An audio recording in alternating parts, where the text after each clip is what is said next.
An Pastor Benard Otieno Wiso mar Foundation of Eternal Life Church.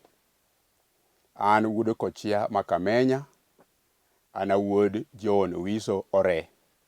An nyakwarore Kawiso but Nyalianga school kanyo. Nyasaye nomako bada kendo nowara. Kendo aseneno gik mabeyo kendo madongo miwuoro mosetimona. Ne ok en gima yot mondo Nyasaye ne ting'a malo mondo abed kama antiere ni. Omiyo kabedo ka sani tago Ruodhno erokamano kuom honni gi ranyisi mosetimo. Chunya mor kod tich mar lwete. Aseneno gik madongo mosetimona kendo amor ni chenro mare kuoma gi kuom jomoko ni kare. Omiyo abiro mondo wawuo kendo mondo wapuonjre weche moko makelo ngima ne joma dwaro. Akwayi kama initie, kata in e ot, kata in kama nade, to yie mondo igo chongi piny kendo walam kodi Nyasaye kanyakla kwachako puonjwa makawuono. E nyingi no maler, in Nyasaye ma jang'wono kendo Nyasaye ma jahera. Agoyo ni erokamano gokinyi masani. Chunya ni kod mor Nyasaye kaneno gik madongo misetimo, kendo amor kawinjo chenro malong'o miseketo ne nyithindi mogeno kuomi. Chunya ogeni nikech jasigu ok mor kodwa, to wan wageno kuomi nikech in ema ni kod teko, in ema ni kod nyalo minyatimo gik madongo mowinjore kod ngimawa. Wan i lweti gokinyi ni. Nyasaye janeno ni kapok uwuok kamodhiye, Nyasaye akwayi mondo imak bade.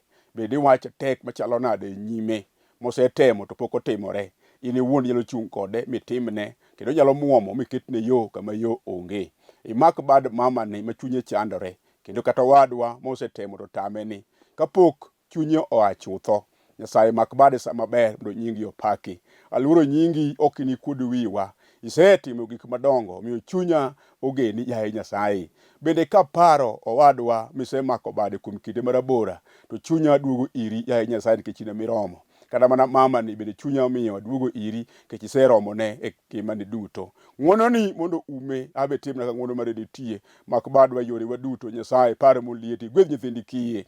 Ikel ber jogi mochando mok nyal konyore kergi me pudhe gi rong'onde Nyasaye mak badegi. Bende weche tek machalo nade Nyasaye rie badi mondo ng'wononi one. Alamo ka yie ni setimo. Yaw pacho mondo winj wachni maduong' miseikonwa ni. Ng'wononi mondo umworiate weche duto kemiwa winjo, mondo weche mwadwa puonjore sani okel kwe kendo okel ber ne oganda duto. Nyasachwa igwedh studio ma oseyienwa mondo wayalie wachni ni mar Lolwe TV. Iparo oganda matiye iye ka ni kod lange. Ng'wononi mondo umgi riate weche duto. Imigi dhi mabor mondo injili ochop kare. Alami ka yie ni winjo kwa chako kodwa kuom ng'wono e nying Yesu Kristo ma jawarwa. Amen. Adwani mondo asom e kitabu miluongo ni Nehemia. Ariyo e wang'e kanyo. Adwaro ni mondo ing'won koda en somo bet kalach, to we wasome kanyakla. Ne en dwe mar Nisan e higa mar piero ariyo mar loch Ruoth Artaxerxes. Kaka gamo divai ne en tichna, ne akawo divai mamiyo Ruoth, to nakuyo kachung e nyime. Ruoth nopenja ni, ang'o momiyo isin to ok ituo? Nyaka bedi chunyi chandore. Kane awinjo kamano, luoro nomaka. Nadwoko Ruoth niya, Ruoth, mondo idag aming'a. Akuyo nikech dala moyikie kwerena odong' nono, kendo dhorangeyene osewangʼ gi mach. Ruoth nopenja ni to koro idwaro ni atimni ang'o? Nalamo Nyasach polo mi awacho ni Ruoth niya, kalong'oni kendo kiyie koda, to yie adhi Juda nyaka dala moyikie kwerena mondo achak agere kendo. Basi ne owetena kod nyiminena, en thuolo majaber ma Ruoth omiya mondo wawuoye kodi e wach moro. Thuon wach madwa wuoye sani en Nyasaye mabiro tieko tije kokonyore goganda mojar. Nehemia onwang'o tich kendo wuoyo kodwa ka chunye ool. To mor ma en godo en Nyasaye momako bade, momiyo winjo gik mabecho gi. Nyasaye no jang'wono kendo jaloyo. owacho ni tich mar gamo divai ne ruoth ne mare. Kendo kata mana sama entiere no, notiyo tijeno e kiwango man malo chutho. Oganda kod ruoth, dhi mikach ruoth ondikna kanyo ni ne mor kode. Kendo pile kane en kanyo kotiyo, totiyo tijeno e yo man malo chutho. Kata kamano, gimoro nodonjone, kendo ne mor norumo. Koro chieng' moro kotiyo tije kaka pile, kogamo divai, to ruoth onene kojony, ool, kendo wang'e ojuol. Ok otime kaka otime pile. Mor manyo en godo orumo. Kendo paro maber mosebedo kotiyo godo kanyo odok chien. Samoro kata pok owacho chandruok ma en go, to jal motiyone oseneno gima chande. Kendo ruoth motiyone no ochome tir. Mopenje ni Nehemia, ang'o marach wang'i ojuol? To pile ok in ga kama. To be kata ka ng'i to ok ane kichalo ng'ama tuo. Ang'o miyo kawuono ok imor? Gima rach en ang'o? Eka Nehemia ochung' e lela. To ndiko lero ni nobedo kod luoro. Kata kamano Nyasaye manyalo duto nomiye teko mondo chom ruoth tir mondo owuogo. Mano emomiyo nokone ruoth niya, ere kaka de wang'a bed mamor to dala kwerena moyikigie, dala mane wachako donge mwachako dakie higni mathoth, be dalane manya ae kata kabiro mondo ati e dalani ka. Dalano wach mayudo en wach momaya kwe, kendo en wach motieko mor manyo an godo duto. Ndalo moro kane wadakie dalano, to moro mane wan go en ni onge ng'ato mane nyalo hedhore mamonjwa. To kata komonjowa, to ne ok onyal donjo nikech ohinga mage nochiel motegno. Onge gima rach kod luoro mane wanyalo bedo godo e dala kanyo. To wach makoro awinjo sani ruoth omaya kwe, kendo miyo mor manyo an go orumo te. Adong' opoklo kama antiere ni. Ber madadwa neno kata manya chiko ni mondo ane ero koro rumo, nikech dalawa ma Jerusalem osepodho, ohinga mare ogore piny. Ka wasigu obiro e dalano, nyalo monje kendo nyalo goye, kendo wan koro wadong' ni gima nyalo gonyowa kata nyalo kinyo kata manyalo loso ritowa koro onge. Awinjo wach ni onge moseyiedhore mobedo kod paro mar dhi loso dalano. Omiyo ruoth winjo ok an kod mor. To ruoth nochome tir mochako penje to Nehemia, koro idwaro nang'o mondo wawuoye? Nehemia ochome tir kod ruoth winjo, miya ndalo mondo adogi adhi ager dalano. Oganda to dak adieri e Jerusalem, kata bedo ohinga mage omukore, bedo ni gin gi rode mathoth ma ji donjogo, to ji to dak e dala kanyo. To Nehemia kende ng'at achiel ma bende ok odak ka sani, en mabor odak kocha. En ema koro winjo lit ni onego bed ni Jerusalem no ohinga mare igero. Omiyo kowuoyo gi ruoth, to ruoth owinjo ni gima wachono gima long'o monego sir. Mano mi ruoth omiye thuolo kendo kone kapenj dwaro ndalo adi. Ne giwinjore, ruoth noyiene kendo nowuok mondo odhiyo. Notundo kama ne gimingo gidhiye, nokawo kendo noyudo ka ruoth bedo timo ng'wono maduong', omiye nyaka jorito moko gi jokopo. Nochopo Jerusalem, kendo kochopo Jerusalem to nokwongo survey kuonde mokethore gotieno. Sama odhino to onge kod gimoro. Ndiko lerona ni oonge kata kod kit le moro amora kaka ndalo machon oganda ne wuotho kod punde gi farese. Noonge manyalo wuothogo, ne mana gachiel kende manoidho.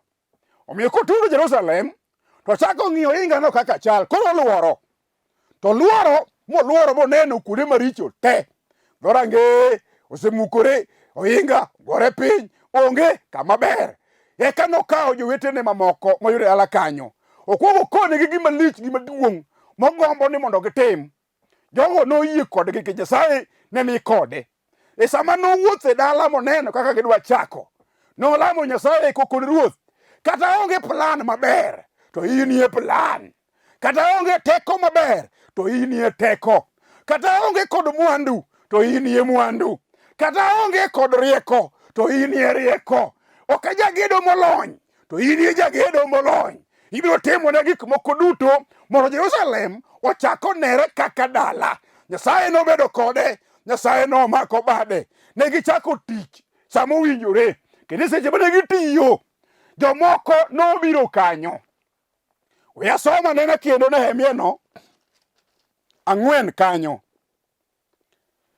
4 wacho niya, to kane Sanbalat owinjo ni wagero ohinga ma Jerusalem, mirima nomake ahinya, kendo nojaro jo-Yahudi kopenjo jowetene kod jolweny mane ni Samaria niya, jo-Yahudi mayom gi dwaro timo ang'o ka? Giparo ni gilos kanyo kendo, bende ginyalo timo misango kendo tieko tich godiochieng' achiel, koso giparo ni ginyalo golo kite mabeyo kuom pidhe mag ohinga mowang'go mi gichak gigedgo. Tobia ja-Amon mane oyudo ochung' bute be nowacho niya, we gigedi, to kata mana bwe koidho ohinga gi no, to nyaka oruombre piny. Iwinjo? Tobia to gi Sanbalat odhi kama Nehemia gowetene mamoko gede. To sama gineno kaka jogi gedo, kata kaka gichako, gi teko ma gin go, gi riekni ma gin go, to ang' gijaro tijno. Kendo giwacho ni magi to tugo, magi ok nyal. Sanbalat openjogi, to jogi mayom gi, kaka wadon gichalo ni, rieko mathoth migero godo ohinga jogi onge go, bende teko gionge go. To kawuono gibukore gidwa gedo, be ginyatieko tijni adiera ma gitim misango gi ndalo achiel? Kapok dhogi olwar, to Tobia bende wacho ni winjo, ochako jarogi ni winjo, wegi aweya gitim, ke gima gitimo kachalo tuk nyithindo.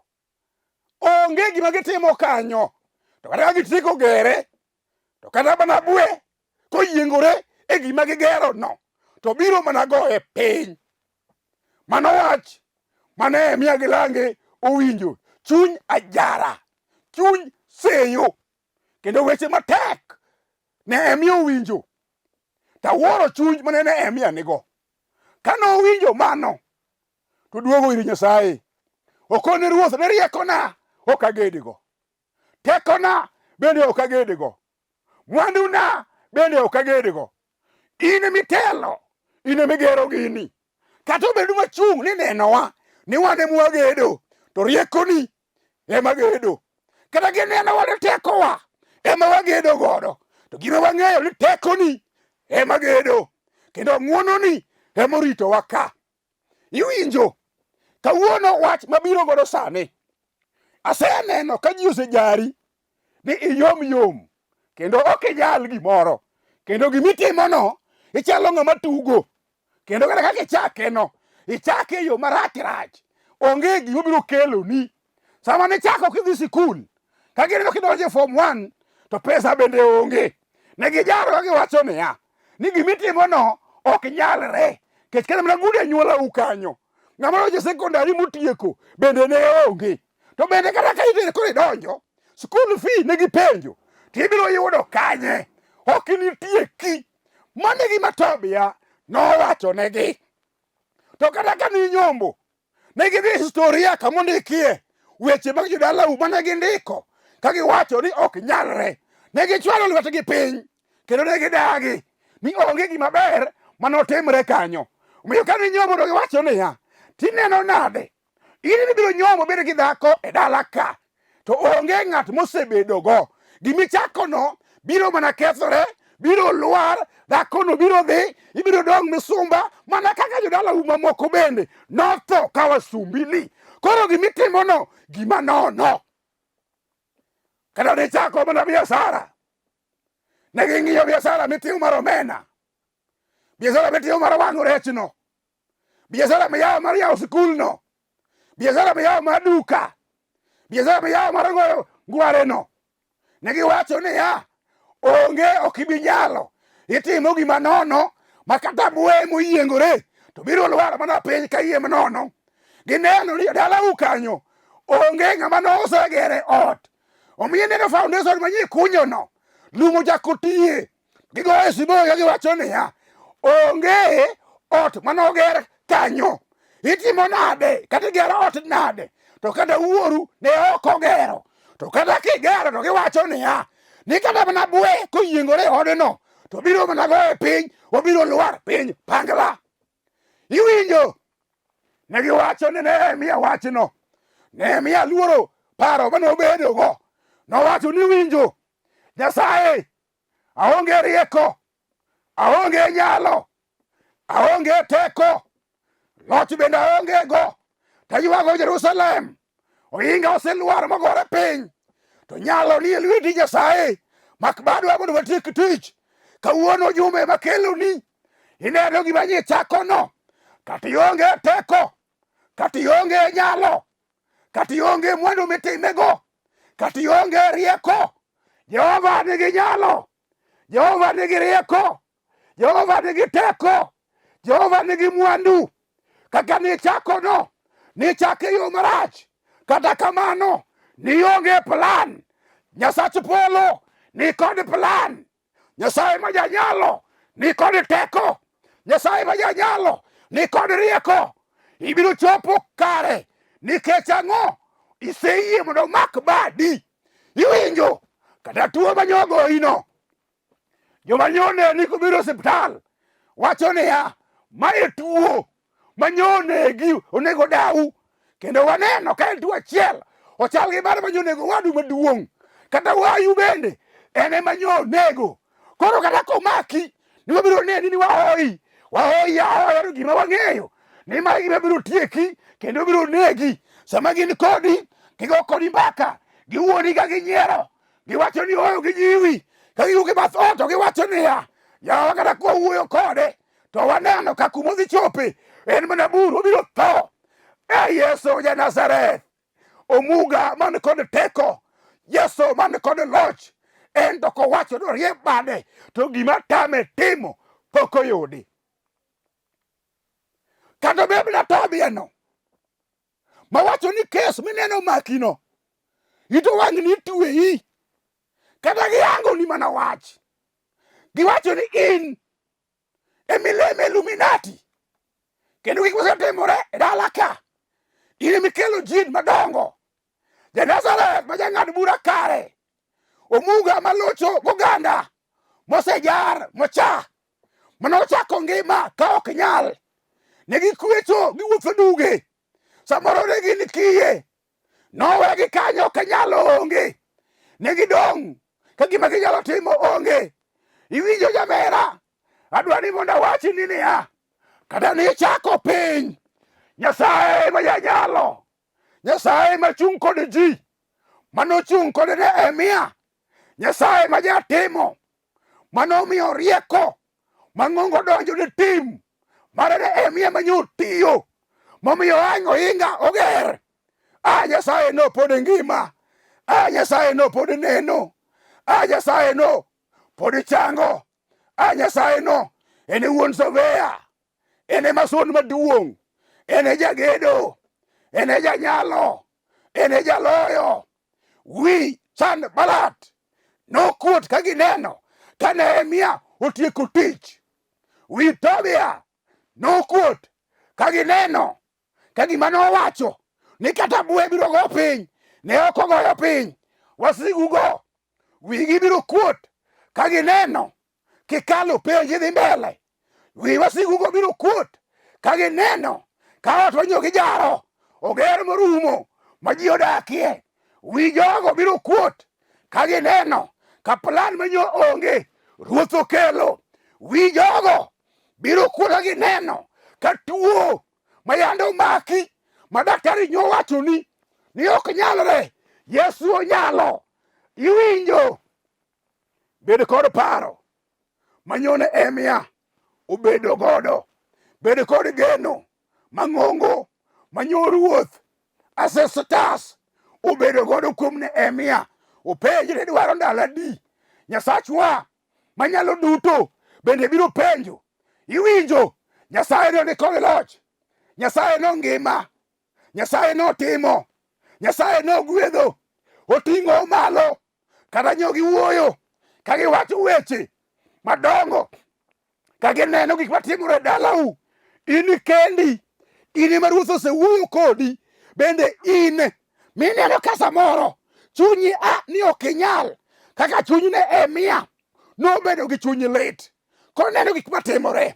Iwinjo wadwa, kawuono bende akelo ni wach ni kata ok osetimore maber ne joma moko manyo kadho chien, nyo gitemo to ok ginyalo, nyo gimanyo to ok giyudo, nyo gidwang'o to ok oyawnegi. Mano ne en jogo. Kawuono to ndiko lerona ni in ma Ruoth osewuoyo kodi. Iwinjo mama, in ma Ruoth owuoyo kodi. Iwinjo wadwa, in ma Ruoth owinjo wuoyo kodi. Iwinjo jaduong', in ma Ruoth owuoyo kodi. Ruoth ok owuoyo gi jogo, joma riekgo, jotekogo, jomwandugo, yawuoyigo, ok owuogo. In ma owuo kodi.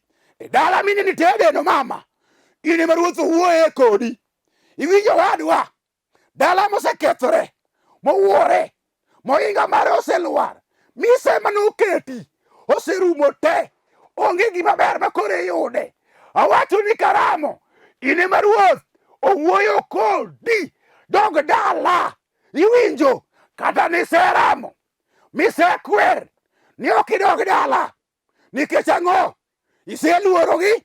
Weche moko gin go, negikoro weche moko e dalau kanyo, gineno gitimore, luoro koro ewi, ichako tetni. Awacho ni kawuono, in ema Ruoth owuoyo kodi kowacho niya, amalo mondo idogi. Wek ing'iyo joma nie dala, we ng'iyo joteko, we ng'iyo jorieko, we ng'iyo joloch, we ng'iyo jomwandu manie dala kanyo. In ema Ruoth owuoyo kodi. Adwa ni wach kama intie ni an ema Ruoth owuoyo koda. Kata tek to an ema time, kata ok nyalre to an ema Nyasaye osemako bada. Iwinjo, Nehemia obedo gi chir moro, owacho niya, kata ojara, kata ok dwara, kata gineno ni ok anyal, to an ema Ruoth owuoyo koda. Bende an ema osemako bada, adhi gero Jerusalem. Iwinjo mama, in e dala mino intiere no, awacho ni karamo, ni in ema Ruoth owacho kodi ni gini biro timore. Malo mar dalano ni e lweti, chung' motegno mar dalano ni e lweti. Gik mabeyo midwaro e dalano Ruoth biro kelo kokalo kuomi. Iwinjo, gik ma ji gombo te biro bet e dala kanyo, nikech in. Awuoyo nade? Awuoyo ni Yesu wano mwayalo wachne no, obiro loyo gi jok mojar. Gisejari, gisedagi, gisepenjo weche mang'eny, gino kiwuotho duk, samoro nindo kech, gipenjore kendgi, to makoro ichalo kamani, be ibiro nyalo adieri? Awacho ni karamo, ibiro nyalo, nikech ang'o? Ruodhwa pok olo. Pari gino gikone Ayubu niya, richo konre aona, wach momakini ok wane kidhi toboa. Ayubu konegi niya, gi tekona ok anyal, gi mwanduna moserumo ok anyal, gi riekona bende ok anyal, to kinda gi Nyasaye aneno loch ka nitiere. Akoni ni bende wadwa, akoni mama, akoni jaduong', ka dala osekethore mogore piny, molal morumo, mageno manyoche nitiere dala osedhi molwar e lo, idong' kipenjori kendi, tang'o manyalo timo? Nikech an kama, aonge kod rieko, aonge gi gima long'o manyalo keto e nyim oganda. Awacho ni kawuono, Ruodhwa no nigi gima long'o mibiro keto e nyim oganda. Kata obedo wach matek mosetamore, kata obedo wach malich ma ji osegoye mbaka, obedo wach machalo nade ma ji osewuoye, ma nyogi ng'ado ni ok nyalre, mano gine ma nyogi ng'ado, to Ruoth wacho niya, biro nyalore kendo biro timore. Iwinjo, Sanbalat go pod gintie, iwinjo, Tobia go pod gintie, Josiboyi go pod gingima, jojarogo pod ginitie, joseyogo pod ginitie, oganda mochayigo pod ginitie. Giwuoyo, kata kiwuotho to giwuoyo kuomi, kikadho giwuoyo kuomi, giwacho weche moko mamiyo chunyi nyosore. To kawuono wach makeloni, in ema kelonigo. Kik iyie chunyi nyosre. Ok in ema gihango wuoyo kuomi.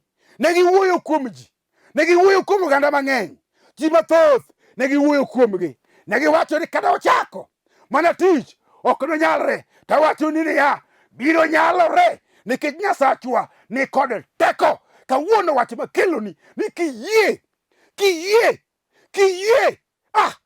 kata gijari, Nyasaye biro loyo kodi. Gino biro rumo, gino biro tieki. Nikech ang'o? Igeno kuom Jehova Nyasaye maratego, Nyasaye majanyalo. Ka ok kamano jowadwa, to chunya nyisa, nikech iseyie kama intiere no, goye chongi piny mondo walame Nyasaye. Wuonwa kendo Nyasachwa, ageno kuomi kendo ageni kendo aheri. In ema nyalo kod teko gin magi manyaka chieng'. Tim gik madongo ne nyaminwa ni, gowadwa ni, gi jaduong'ni gi nyakoni, mak badgi. Kata en osiptal, kata en wuoth, kata manyo manang'o, otimo biashara. Nyasaye chop kode tich, kata ok onyal, chop kode tich, nikech in moketi mbele. Ng'wono ni mondo ume. Itimnwa studio ka, gik madongo mitimo n'oganda di. Kik wil gi Lolwe TV. En magiseyie mondo injili oyal, mondo piny ngima onwang' warruok kuome. Nyasaye timie hono, kech nyalo gi teko gin magi mosiko manyaka chieng'. Ng'wono ni mondo wane, kech walamo ka wayie e nying Yesu Kristo ma Jawarwa. Amin. Mana kaka wacho, an nyinga Benard Otieno, ma wuod Wiso, anyakwarore ka Wiso ajako chia. Injili nomake gweng'wa kanyo, kendo chunya mor nigi injili maseyalo osemiyo oganda mathoth oyudo konyruok. Nyasaye nomondo tim maber nowetena mamoko. Mokwongo wan gi staff to gi jopuonj majonyo primary school gi nyithindo ka saboro manoseme kubudho. Nyasaye mondo gwedhgi, alamo negi gik madongo biro timore negi. Chunya mor kod Dan ma wuod Owade ma bende yako budho kanyo, Nyasaye otimne ono. James ma wuod Obilo bud kagem, Nyasaye otimni maber gi gik manyikwayo walabe Nyasaye.